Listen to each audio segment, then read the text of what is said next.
Hi, it is Friday. It is Family Read Aloud time. We are reading our book Here in the Real World by Sarah Pennypacker. And we're going to read a few more chapters before we leave off for the weekend.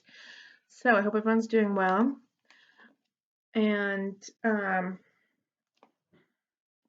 here we go.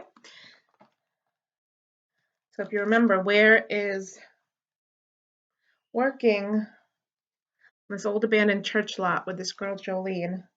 They're each trying to create their own space there. I was outside, I think I got sun. Because it's Max's birthday, so I was outside with him because it's so nice out. And Ware was trying to tell his dad about his wanting to make the baptistry that's at the abandoned church work again, so he could be reborn again. But then his dad fell asleep. That's where we left off in chapter 21. We're going to pick up with chapter 22. After a good 5 minutes of pulling with the rope, Ware finally heard the bell budge with a crunching groan. He ran back and peered over the edge. The news was bad. The bell had busted a crater in the bottom of the baptistry. The thing in his chest that must be his soul took the news hard. He collapsed onto a step. The do-over tub would never hold water. He would never be reborn. For the rest of his life, he would be the same not normal, outside the inside, antisocial disappointment of a son to his parents. A kid whose every report card would say, "Ware needs to participate more in class," when by participate they meant shout out answers without taking time to consider them. Or, "Ware is very bright but keeps this hidden." Or once, "Sometimes I forget Ware is in my class." What kind of a teacher forgets about a kid just because he's quiet? Just then a lizard hopped onto the step beside him and blew out its scarlet neck flap. "I'm not looking for a fight," Ware assured it, hands up. The old church was littered with lizards baking on the hot concrete rubble. Ware didn't begrudge them the space, but they always reminded him of the day he'd heard his mother say she wished her son was normal. It would have been better if he'd seen a different animal that day, something less common, like the Luna moth he'd found out there once trembling on the screen door. Pale, milky green, big as his hand. "Go away," he told the lizard beside him now. The lizard blinked. Ware bent for a closer look. Lizards, like cats and camels and aardvarks, he remembered, had an extra translucent eyelid. A nictitating membrane that they could draw across their eyes vertically, like drawing the curtains, like saying, "Nope, thanks very much. I'm enjoying some private time right now." The lizard had some antisocial eyelids. Maybe it was the right animal to have seen after all. Maybe he should keep remembering what a disappointment he was. His eyes pricked with tears and his throat stung. He pressed his head between his knees, glad no one was around. After a minute, he heard the sound of metal scraping on the pavement below. He peeked over the rim of the baptistry. Jolene was dragging a caveman hammer across the parking area. Leather gloves swamped her elbows and a pair of safety glasses hung from her neck. Her face wore the most purpose-driven expression Ware had ever seen. He climbed out and stood in the back doorway. She was actually going to try it. Yesterday, she'd driven the girl, Ashley it turned out her name was, out of the lot by promising to get rid of the bird bone-breaking pavement. Presto, no pavement, no problem. So no bank people, no bird people, no lights, and no you. Ashley had snorted, but Jolene shot her a look of such smoking rage she'd scrambled over the chain-link fence and hopped on her bike. "Whatever," she called before speeding off. "I'll come back next week, see if you've really done it." Ware figured Jolene had been bluffing because afterward she'd refused to talk about it. She just checked the sun the way she had the day before, then hid her tools in the hedge, pulled out a black garbage bag, and left with it. But now here she was. She drew a foot-long spike from her belt, crouched, and worked it into a crack in the pavement. Then she stood up, snapped on the glasses, hoisted the hammer, and slammed it down with a ringing smash. Jolene looked up at him and pointed down. Ware shook his head. Her crazy promise was her crazy promise. She continued pointing. He walked down the stairs and ambled over, just to see. A wedge of asphalt had split off. "Haul it away!" Ware looked up toward the useless baptistry. His throat tightened again. "No, I don't care who comes. I'm done here. Sorry, Jolene." He started to walk toward the wreck. His legs felt like stone. Well, sorry yourself, Ware. You're still helping move this pavement. Ware kept walking. No, I'm not. Goodbye, Jolene. Yeah, you are, because... There was a pause. Then he heard, I need you. The quiver in Jolene's voice rang like an alarm. He turned and the arrow volley struck him. Thunk, thunk, thunk, all 100 arrows landing true. He ran back, hand to his chest. Jolene blinked back her tears, stood up straighter. Miss Stavros at the Greek market will sell whatever I grow, she sniffed. It's a lot of money, which I need. A lot of money? Jolene sniffed again. Money. I said money. Oh, but you can't do it, Jolene. You just can't chop up a parking lot and carry it away. Well, I have to. Otherwise, that rich girl is going to bring all those nosy people here, and I'm going to lose this place. She lost her fight with the tears. They spilled down her cheeks. I can't lose this place. Those tears. Okay, wait, he said. Let me think. He looked around as if an answer might be floating in the air and saw the watchtower. Watchtowers were excellent for getting the whole picture, for seeing things clearly. Stay here, he said. Don't be afraid. Then he climbed. From the top, he got the whole picture all right. He saw things clearly, and his heart lifted. It actually lifted, just like in books, and hope flooded into the space created. The bird bone breaking pavement, walkways front and sides, and the back parking lot circled the church like a moat. Like a moat. 23. Ware pointed to the inner corner of the parking area, where a couple of inches of water had pooled. That's from last night's rain. The drain is clogged with building junk. We'll clog up the other drains, too. What about, gravity? Jolene blurted beside him, wiping her cheeks. Gravity? Jolene waved her arms over the outer sides of the parking area. What's going to hold the water in over there and all around? Her arms kept up the waving almost hysterically. Ware waved his own arms toward the foundation. There must be a million concrete blocks up there. We'll build a wall all the way around. We're making a moat. Jolene's arms dropped as though they were too stunned to hold themselves up. Could we really do that? Ware imagined it. Water stretched into an immense pool, 3 feet deep at the back, guarding his castle. You see that? Wow. The queen palms seemed to be nodding encouragement, as if hoping to see themselves reflected in the water's surface. 2 kids build a moat, Ware voice-overed in his head. Can they do it? Okay, yeah, I guess we have to, Jolene said. Ware froze. Had he spoken it aloud? And then an even more shocking thought struck him. It wasn't just a bird-protecting moat they'd be making. It was a giant get-born-again penny and coke do-over tub. Holy water, whatever it was, he was sure going to need a lot of it. Chapter 24. The problem was that the wrecking ball hadn't knocked the walls down into nice, clean, individual concrete blocks. Ware lugged out maybe a dozen singles before running out. There were a few 2- and 3-block chunks, but the rest were mortared together in big slabs, some the size of cars with twisted metal rods spiking out of them. Ware bent to a 5-block hunk and pulled with everything he had. The hunk did not budge. It seemed to be smirking. Can we crack it apart up here?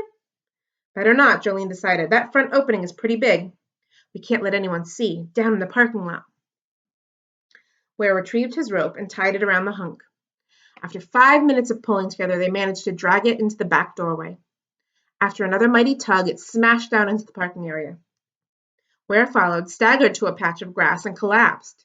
He wished he'd played any sport, and grown some muscles. Jolene snapped her safety glasses down and wedged her spike into a crack in the center. When it was upright, she hoisted the sledgehammer. For a moment, it waggled above her head on her spaghetti arms, but then she got control and the hammer smashed down true. The chunk split in half. You look, Ware began, then searched for a word up to the task. Heroic came up, and that word was right, but his shocked mouth refused to utter it. I know what I look like, Jolene grumbled. She stretched the glasses off her face and scowled at them, then let them snap onto the top of her head. But Mrs. Stavros says if I don't wear them, she'll take back her tools. Plus, she says I'll never get another rotten banana from her. What? Who? Ware asked, still dazed that he'd nearly called this grubby girl heroic. Mrs. Stavros, remember? The lady that gives me all the rotten fruit? Ware corrected her absently. Who? Mrs. Stavros, I already told you about her. No, I mean it's who, not that. The instant he said those words, he regretted them. It irritated him when his mother corrected his grammar. But Jolene was staring at him for an explanation, and there was no exit sign in that stare. Who is for people, and that is for things, so it's Mrs. Stavros is the lady who, not the lady that. Jolene dropped her hammer and fell back on her butt. Sorry, Ware said, doesn't matter. He walked over to the broken chunk of wall and grabbed hold of the smaller piece, a double block. He risked a glance at her, still on the ground. Her knuckles whitened around the spike. No one ever told me that rule. For real, it doesn't matter. Lots of people make that mistake. Ware locked his knees and hoisted the chunk to his shins. Before he could attempt to step, his legs started shaking. He dropped the chunk and wiped his brow. It's a good rule, Jolene fumed, as if he hadn't spoken, as if he weren't even there. Because people aren't things. You can throw things away. Usually you shouldn't, but sometimes things are trash. But people are never trash, so it's good that people get a different word. I am a person who knows that. Chapter 25. Jolene shot the hose stream straight up in a spray that spattered the queen palm's fronds. The palms fluttered delightedly in the reverse rain and dripped over Ware and Jolene lying underneath. While they cooled off, Ware made some calculations. We built 5 feet of wall this morning, and it's in the back where it needs to be the tallest. The perimeter is around 400 feet. The front and the sides will go faster since the wall can be shorter there. If you really can get a shopping cart from the Greek market lady, we can get it done in 4 weeks. What about... Julian's hand drifted toward the community center. So, Ware considered. He hadn't meant to quit entirely, but he couldn't see himself going back there. So there it was. It's great there, of course. Lots of funation. But I don't have to go. Jolene puffed out her bangs and raised a pale eyebrow. My grandmother's in the hospital. My parents don't want to have to worry about me, too. Being alone and having nothing to do. I'm not alone here, and there's plenty to do, so it's okay with them. What's she in the hospital for? She fell. She broke her hips. Why'd she fall? Why? No why. She just fell. People don't just fall. Jolene took off her hat and waved it around. 1 minute you're standing, then boom, you're down, broken bones. Something happened. What happened? Well, I don't know. I wasn't there. Ware turned his head. He felt a wave of revulsion sweep through him, as if he'd lifted a rock and found maggots. He'd been in a pool floating around, waiting for some silly lights to come on. Had something happened to Big Deal? Something from her condition, being old? Something he should have protected her from? He rolled away and tugged up some grass. She broke both her hips and had to have them replaced, that's all. Jolene propped herself up on her elbows and flung off her shades. Her eyes gleamed in a way that made Ware feel queasier. What did they do with them? With what? He asked, although he knew. Her old hips, the bones, right? I never thought about people parts. They got rid of them, I guess. It doesn't matter. We should get back to work. It doesn't matter. Jolene's eyes bugged out at the depth of Ware's ignorance. In lots of places, they just leave stuff out for buzzards or rats. How about that for your grandmother's old bones? Or how about landfills? People break in looking for stuff they can sell. How about if someone found her hips, put them up for sale? That couldn't happen. That would be terrible. Oh, right. I forgot. You live in Magic Fairness Land. She lay back and covered her face with her hat. But here in the real world, bad things happen. Ware jumped up. Break's over. Back to work. Chapter 26. Ware gave Jolene the silent treatment, which she didn't seem to notice for the rest of the morning. But when she pitched her tools into the hedge to leave, he found he didn't want to be alone. So, you want to go home and make lunch? I'll wait. Not going home. She pulled out the garbage bag, then headed for the rear driveway. As she passed her compost piles, she waved toward them. Need more stuff? Okay, wait, I'll go with you. Nope. And she was gone. Ware retrieved his lunch, although he wasn't hungry, and climbed the tower. He forced down the peanut butter sandwiches, stiff and dry, and drank the juice, hot as soup. In the heat, the banana had browned. He flung it hard over the edge of the tower wall. As he watched it fall, he remembered, people don't just fall, Jolene said. Something had happened to Big Deal. Ware had handwritten the night's code in his report, on the last page, page 11. It had taken so long to get it looking just right that he'd memorized all 13 rules. Number 3 was, Thou shalt respect all weaknesses and constitute thyself the defender of them. He hadn't constituted himself the defender of his own grandmother's weakness. Big Deal, I notice you aren't feeling well today, he could have said. Plus, there's your condition of being pretty old. Let's call the doctor. It would have been so easy. Across the parking lot, the queen palms drooped as though they were ashamed of him. Below, though, the growing wall gave him hope. The duo remote would be full soon. He could be reborn. This time, besides being normal, he'd be the kind of kid who would notice when his grandmother wasn't feeling well. The kind of kid who would do something about it. Chapter 27. 1 week later, the days had fallen into a routine. In the mornings, when the 3 queen palms shaded Jolene's garden, Ware helped her. Jolene kept up a running lecture on the history of trash management, and Ware always cut her off when she suggested some horrific possibility for the disposal of Big Deal's old hip bones. Otherwise, he liked being there. The first papayas were studded with tiny fruits. The second crop was shooting leaves out left and right in their joy at escaping their cans and landing on the nice, rich compost. Another 30 chip nuts cans had joined the 47 emptied ones, and Jolene had hammered nail holes into their bottoms and planted a seed in each. The 77 brand new papayas were already poking up little green nubs as if they wanted to know what all the celebrating was about. Once the shade left, it was wall time. When Ware first offered Jolene his sunscreen, she looked at him as if it were a tube of warm spit, but after that she seemed to enjoy the wafting coconut scent as much as he did.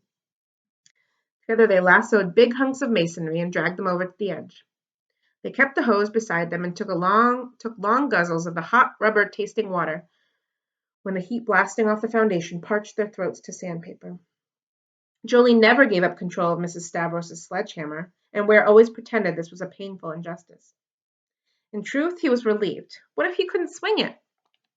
Once Jolene had busted a hunk of wall into smaller blocks, his job was to wheel them away in the shopping cart, then stack them. He liked this best, fitting the blocks together, filling the gaps with plastic bags full of gravel, and then sealing those in with the caulking he found in his shed. Like Jolene's plants, the wall grew a little every day. Quitting time was always around 1 o'clock when Jolene headed off to the Greek market with her garbage bag. Ware always tried to go with her, and she always refused to allow it. The more she refused, the more he wanted to go. Why not? He complained after a couple of days. 'Cause I say. You can't make up the rules. It isn't fair. Jolene rolled her eyes.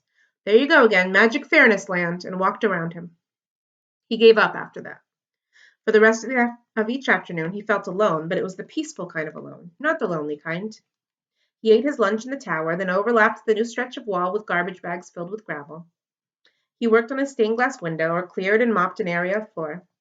He finished the sundial and started building a throne. Another week passed, same. Then came Friday. Chapter 28. Friday, Ware was in the tower when he heard a car pull up in front of the church. The car was large and sleek, a serious-looking charcoal color. A man wearing a serious-looking charcoal-colored suit got out. Even from up in the tower, Ware could see that his shoes were extremely shiny. This, he thought, was a good sign. Nobody with shoes that shiny would come into a lot this dirty. The man didn't. He strode in a very purpose-driven way to the center of the construction fencing, set a briefcase on the sidewalk, and opened it. He drew out a bright yellow sign and attached it to the chain-link fence. Then he snapped his briefcase shut, strode back to his car, and took off. Ware ran down the stairs over to Jolene. He pointed out to the street, and she seemed to understand.